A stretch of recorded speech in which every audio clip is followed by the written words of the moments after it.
leaders are negotiating with the Boko Haram, the bandits and the Fulani'S, because the bandits and the Fulani'S are good people. We cannot negotiate with people that are not good. We dialogue with the Fulani'S and the Boko Haram because they are good to Nigerians and they are good to us. And we have no regrets why we are negotiating with the bandits. What about Hakaba? How can it? Good people, but how? But these Fulani carry AK-47. They kill, then rape young girls, then burn communities. They rape, they burn communities. This is not the first time Nigeria is experiencing raping, burning communities, and killing people and kidnapping. Why is it special when the Fulani man does it? What do you have against us, the Fulani's? Over the years, there has been killing going on in Nigeria. There has been kidnapping. There has been burning of communities.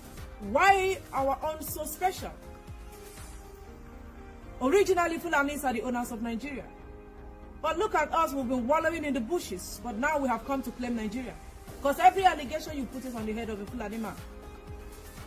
Okay, even if we are killing and burning communities, are we the first to kill and burn? The Fulani's needs to be listened to. We need to be accommodated. Give a Fulani man a good education, he will drop his arm and ammunition.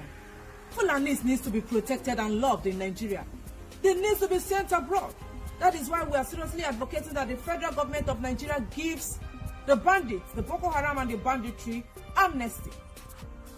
They need to be looked after. And they need to be taken seriously. There's a reason why Fulani men are carrying AK-47. There's a reason why Boko Haram are raping and kidnapping. There's a reason why bandits are busy burning communities. There's a reason why our people are doing what they are doing. So they need to be listened to. They need to be called, hugged, rehabilitated, and asked why do they do what they do. Not every day Fulani kill, Boko Haram bomb, banditry kidnap. Are we the first to kidnap in Nigeria?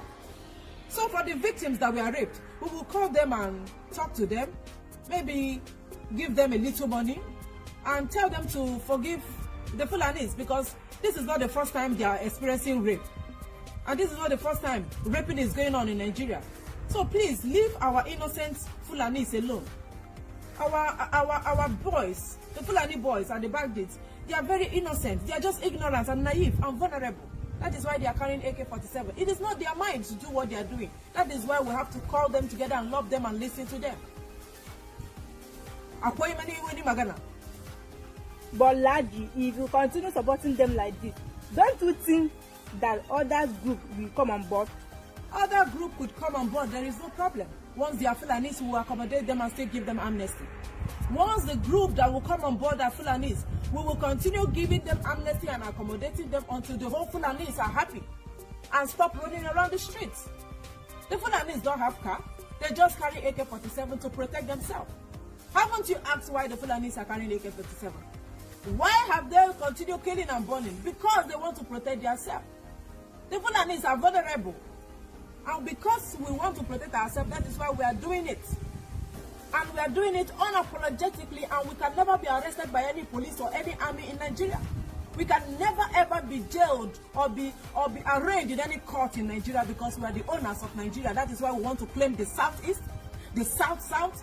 Every part of Nigeria belongs to us, including the oil in the east.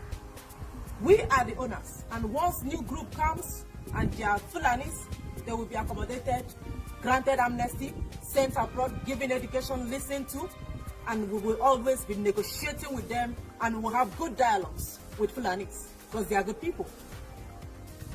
Do you have any more questions? But you call Biafra terrorists. We have never called Biafrans terrorists. Their governors did. The governors of the East, the Igbo governors, are Fulani slaves. The average governor in the eastern part of Nigeria is a slave to a Fulani man. They eat what comes down from the table of a Fulani man. Igbos are very industrious. Igbos are very intelligent in terms of brain, they've got it. But how their Igbo leaders decide to be slaves to Fulani men is what I'm yet to fathom. Why it is happening the way it is happening. Igbo people are one of the bravest in the country, in the world at large. But their governors have turned to nuisance to them. Their governors have turned to elements of nothing to be talked about. Their governors have made their thing non-living thing. Look at what is happening in the East. No development is going on in the East. Abia State is nothing to write home about. Imo State is a total write-off. Ebonyi State is, oh, God have mercy on that state. Anambra State and Enugu State. Their governors are just wasting their time there, eating the natural treasury they have in the state, and sending aircraft or airstrike to kill every man or woman in Igbo land. Aren't you seeing that their governor is very proud to say that he sent military strike to strike and bomb every living being in the state? They don't love their people. They know that Fulani are carrying AK-47 and we are protecting Fulani, protecting Boko Haram, making sure they are granted amnesty, making sure that the federal government doesn't call them terrorists. Haven't you asked why they sat on the table with us and proscribed their own people? Because they don't love their people. So I will advise Igbo people, we the Fulanis are not your problem. Your problem is a common man in Igbo land. That governor that you kept there in your state is your problem. He's the one killing you. And he will make sure all of you are wiped away, because what they come to Abuja to do with us is to eat the remains that we have on the table. Because when you are a slave, you will continue to become a slave. What they do is to wash our clothes, wash our shoes, lick every part of our body to get what I don't know. So have you seen that we are very innocent of what they are always accusing us of? Your problem is that man you kept in that government house of your state. He's the one that is killing you. They have proscribed their IPOP, the people that, those people that are calling for Biafra or whatever they call them.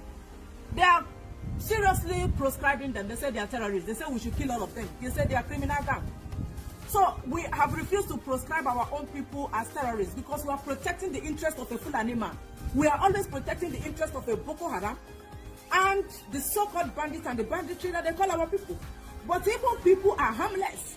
IPOP, or they say IPOP, right? They are very, very harmless. They are good people. What they want is just to make sure that they are separated from Nigeria, that will know that might likely not work again.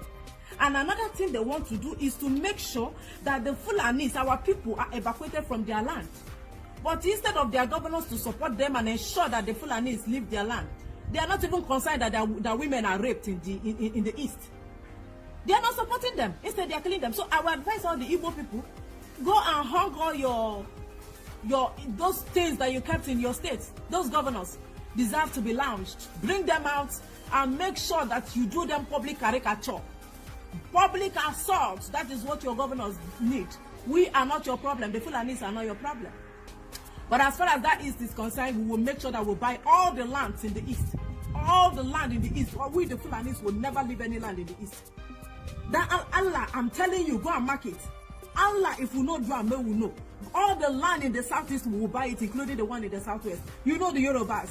Any little thing they will be shouting, they are cowards. Yoruba people. We, the people of Fulani's, we are the owner. Now we are going to give our boys in the bush, we are going to give them wine. Because they just killed 100 women and raped 300 young girls that are below 18 years of age. So we are going to give them this wine to wash away distress. We are going to give them turkey and make sure that they are happy. They love wine. Because we love our people, we will always be giving them wine and food to be enjoyed. Why the Igbos are killing themselves. Go and hold your governor accountable. Go and make sure that your governor is not eating you dry and killing you because your governor is your problem.